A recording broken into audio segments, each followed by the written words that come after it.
नमस्कार. मी चैतन्य बनकर नाशिक विभागातनं या स्पर्धेमध्ये सहभागी होतोय.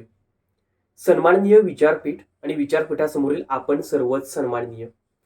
भग्न झालेल्या स्वप्नांच्या तुकड्यांना कवटाळून बसण्यासाठी मनुष्य जन्माला आलेला नाही. मानवाचं मन हे केवळ भूतकाळाच्या साखळदंडांनी करकचून बांधून ठेवता येत नाही, तर त्याला भविष्याच्या करोड पंखांचं वरदान सुद्धा लाभलेलं आहे. म्हणजे काय? तर एखादं स्वप्न पाहणं, ते सत्यात उतरवण्यासाठी धडपडणं, त्या धडपडीतला आनंद लुटणं आणि दुर्दैवानं जर ते सत्यभंग पावलं तरी त्याच रक्ताळलेल्या पावलांनी पुन्हा नव्या स्वप्नामागं धावणं हा मानवी मनाचा धर्म आहे. आपल्या जीवनाला अर्थ येतो तो यामुळेच.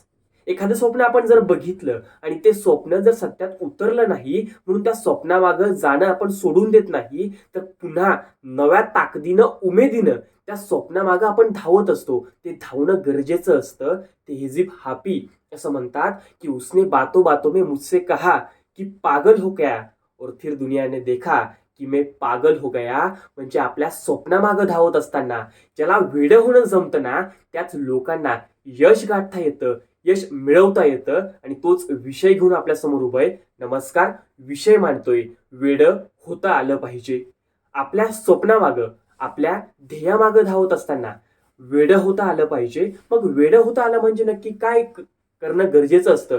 वेडं होणं म्हणजे नक्की काय असतं? तर सचिन तेंडुलकरला अगदी लहान वयापासूनच क्रिकेटचं वेड लागलेलं होतं. तो फक्त क्रिकेटचा सराव आणि क्रिकेटचा सराव याच गोष्टीपायी वेडा झालेला होता. त्यामुळेच तो सराव आणि त्याने केलेले जे कष्ट आहेत त्या कष्टामुळेच सचिन तेंडुलकर आज द सचिन तेंडुलकर आहे. आणि क्रिकेटचा देव म्हणून आपण सचिन तेंडुलकरला आज ओळखत असतो. त्यामुळं आपलं ध्येय जे असेल, आपले जी स्वप्न असतील, त्या स्वप्नामागं सातत्यानं कष्ट करणं, सराव करणं, त्या स्वप्नामागे धावणं म्हणजे वेडं होणं असतं. ते वेडं होणं ज्या लोकांना जमतं त्याच लोकांना खऱ्या अर्थानं आपल्या जीवनामध्ये यशस्वी होता येतं. लता मंगेशकर यांना अगदी लहान वयापासूनच गाण्याची आवड लागलेली होती. त्यामुळेच गाण्याचा रियाज करणं एवढंच त्यांच्यासाठी ध्येय होतं. त्यामुळेच तो रियाज आणि त्या रियाजाच्या बळावरती लता मंगेशकर आपल्याला आज गाणं कोकिळा भारतरत्न लता मंगेशकर म्हणून आपल्याला दिसतात,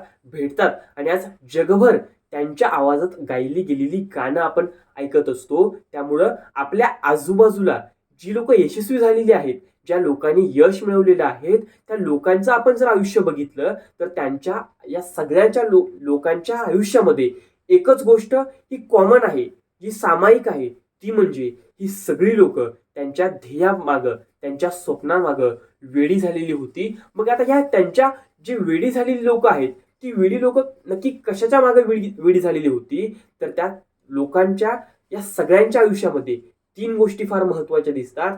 पहिली म्हणजे कष्ट घेणं, दुसरी गोष्ट म्हणजे सराव करणं आणि तिसरी गोष्ट म्हणजे त्या सगळ्या गोष्टीमध्ये सातत्य ठेवणं. आपण सुद्धा जर कुठल्या गोष्टीमागे, ध्येयामागे जर वेडं होणार असू तर आपल्याला सुद्धा कष्ट घेणं, सराव करणं आणि सातत्य राखणं हे सुद्धा अत्यंत गरजेचं आहे. पण मग आता हे सगळी लोक जर वेडी झाली तर आपणही आपल्या ध्येयामागे वेडी होताना फक्त त्यांचंच अनुकरण केलं पाहिजे का? तर अजिबात नाही. आपण सुद्धा याच पद्धतीनं जर आपल्या ध्येयामागे वेड होणार असू तर त्या वेड होत असताना आपली सामाजिक, सांस्कृतिक, आर्थिक परिस्थिती, त्या आर्थिक परिस्थितीचं आकलन करून आपल्याला जे प्रिव्हिलेजेस आहेत किंवा आपल्याकडे कुठले प्रिव्हिलेजेस नाही याचा सुद्धा विचार करणं तितकंच गरजेचं आहे. म्हणजे सचिन तेंडुलकर असेल, लता मंगेशकर असेल किंवा इतर कोणी असेल, त्या सगळ्या लोकांकडे असणारे सामाजिक, आर्थिक आणि सांस्कृतिक भांडवल हे वेगळं होतं. त्यांच्याकडे असणारे प्रिव्हिलेजेस हे वेगळे होते. आपल्याकडे असणारे प्रिव्हिलेजेस हे वेगळे असणार आहे आणि आपल्याकडे असणारं सामाजिक, आर्थिक आणि सांस्कृतिक भांडवल हे सुद्धा वेगळं असणार आहे किंवा आपल्याकडे हे भांडवल असणार सुद्धा नाही आहे. त्यामुळे कुठल्याही गोष्टी मागे धावत असताना आपण वेडं झालं पाहिजे असं आपण ज्यावेळेस म्हणतो त्यावेळेस हे वेडं होत असताना सुद्धा या सामाजिक, सांस्कृतिक भांडवलाचा आणि प्रिव्हिलेजेसचा विचार सुद्धा आपण करणं तितकंच गरजेचं आहे. या तिन्ही गोष्टींचा, भांडवलांचा आपण विचार केला पाहिजे.